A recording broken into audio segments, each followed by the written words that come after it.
My name's Abby Weisenbach, and I'm talking today with Alicia Cusano Weisenbach, the Director of Operations at the Willow Domestic Violence Center.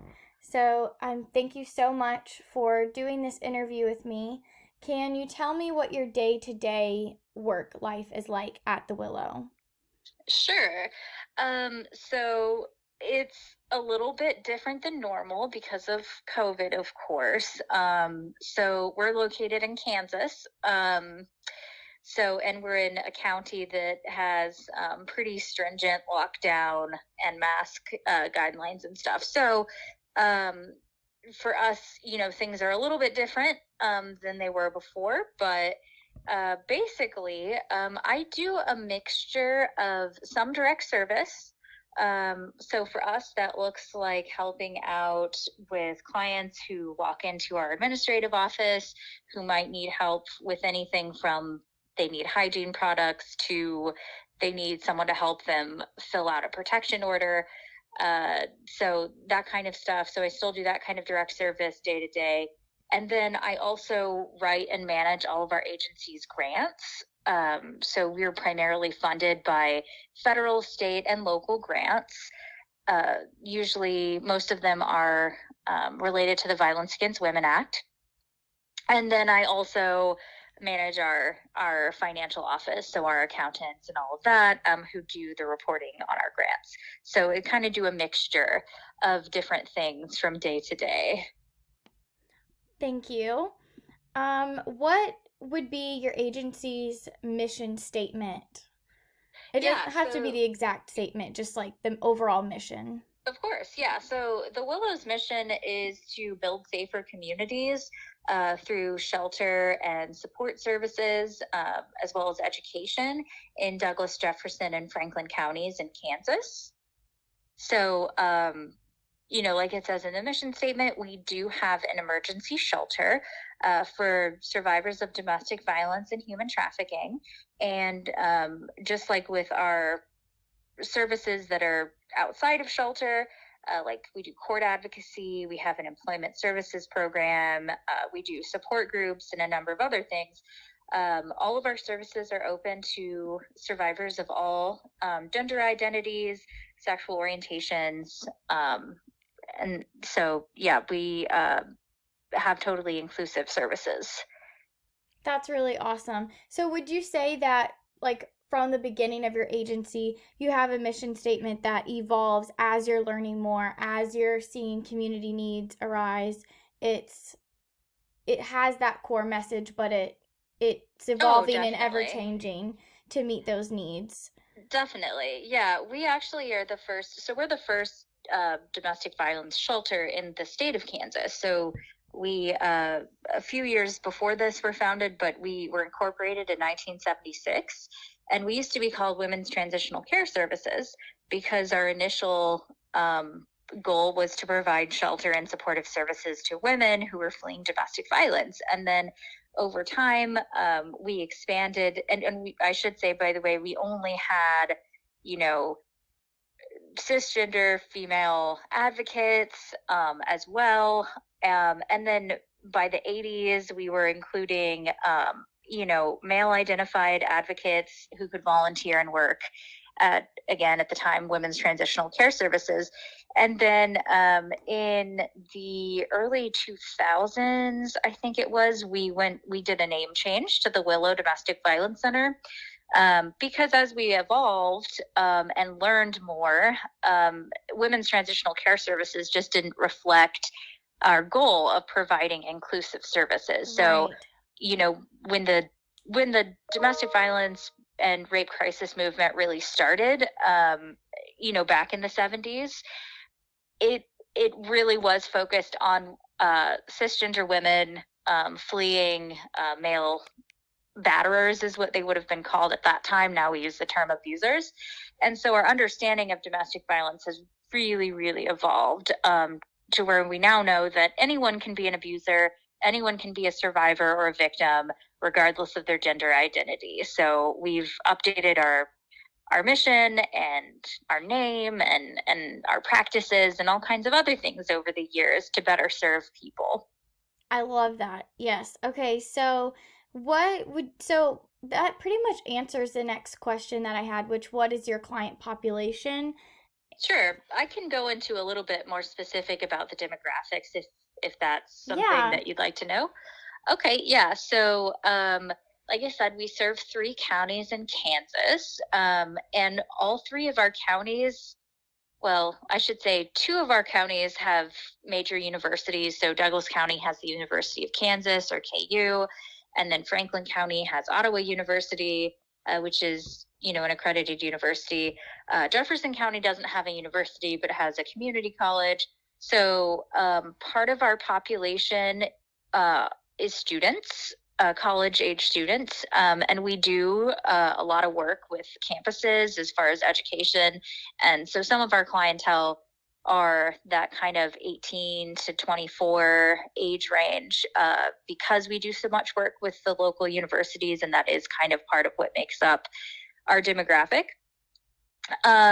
We, I think, I can't tell you exactly off the top of my head, but I know that our last census, so not the most recent one, which we don't have the results from, of course, but the one 10 years before, we are a predominantly white area. So many of our clients are white. Douglas County, which has the University of Kansas, is a lot more diverse than the other counties. So we do see a lot more ethnic and racial diversity in our services than I would say probably a lot of Kansas does. Right. And we also have a fairly large Spanish speaking population. So we employ staff advocates who are native Spanish speakers. And we also provide our materials in a number of different languages and have plans in place for limited English proficiency so that we can serve people adequately. Because, like I said, with having major universities, we also have students from all over the world who need services in their native languages. So that's something that we've worked hard to provide as well. I would say, as far as gender, we do predominantly see cisgender women seeking our services, but we have a good chunk of men as well as transgender survivors. We are one of the few agencies in the state that serve survivors of all gender identities without any sort of stipulations, any sort of, restrictions. And so we actually have a program where if somebody is calling from a county outside of those 3 that we serve, and they're not able to receive domestic violence or human trafficking services where they live because of their gender identity, maybe they're identify as trans or they're non-gender conforming or whatever it might be, then we will accept them into our services, because there's that gap. So even though Kansas, like I said, is predominantly white and Christian, we have a far more diverse, I would say, service area than a lot of the surrounding places. And we have kind of opened up our services so that people who can't receive services where they are because of their identity can come receive services with us. Right. So would you say this is just off the top of my head, but like has that expanded the Willow? Because I would think if you're receiving people from like out of network and from other counties and having the mission of being inclusive and serving, anybody anywhere, has that allowed for expansion and hiring more people? Yes. So we actually are getting ready to open a second emergency shelter building. So it's something that we, planned for a long time. We did a capital campaign.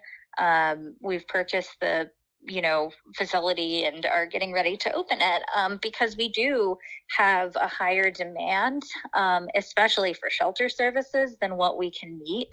And I should mention, right now our current shelter's capacity is reduced, so that we can continue to safely provide services Right. during COVID, so that residents can be socially distant from one another and things like that. But even before that, we had more demand than what we could meet. So we've been planning to do this for a long time, and we're it's going to happen within the next couple of months. So we're almost there. We're very excited. We've also added more staff. So over the past probably 5 years, we've doubled our staff. We started off with a very small staff. We probably only had about 15 full-time staff members 5 years ago, and most of our help were volunteers. But as we have kind of expanded who we serve, and we've really embraced a trauma-informed model of care, which requires a lot of not only initial training but continuing education and support. We've really reduced the volunteers that we utilize, and we now have worked on increasing our staff.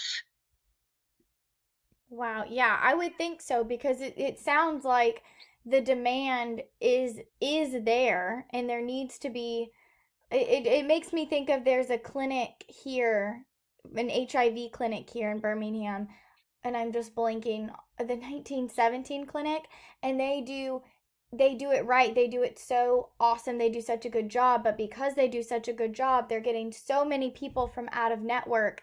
Right. And so that's not only putting a strain on those people because they're having to travel to get the services they need, the quality of care, but it puts a strain on that building, but they're also like they're just needing more funding to expand.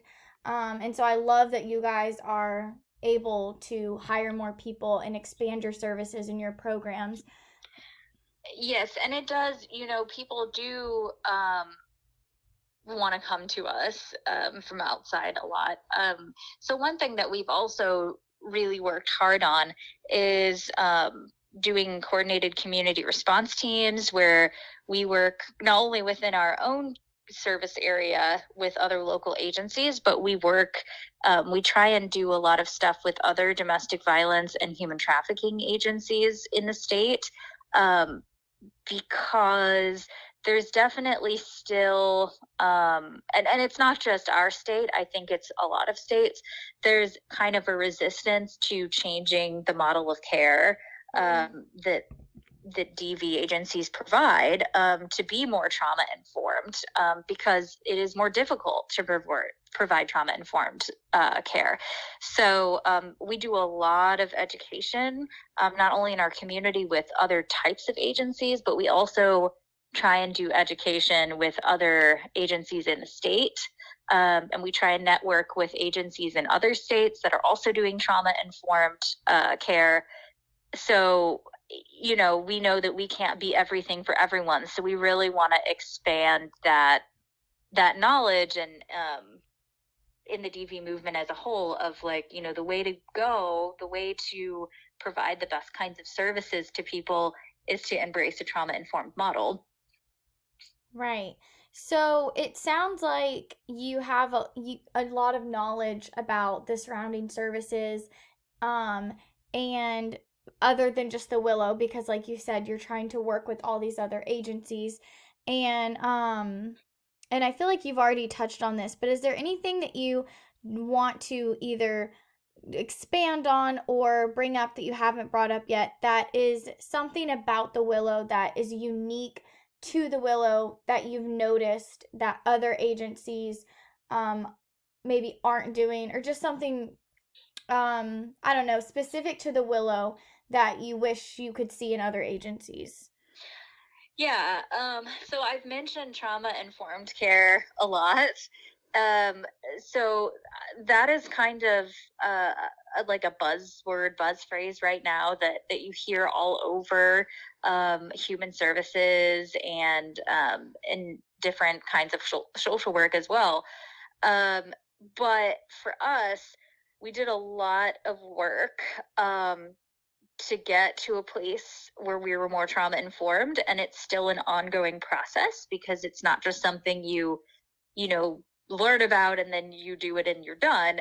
So we applied for a grant through the Kansas Health Foundation, and we partnered with another agency, and we both had outside trainers come in and train our staffs on this whole system kind of trauma informed care. It was a very intensive training, and it came with ongoing, support from them. And so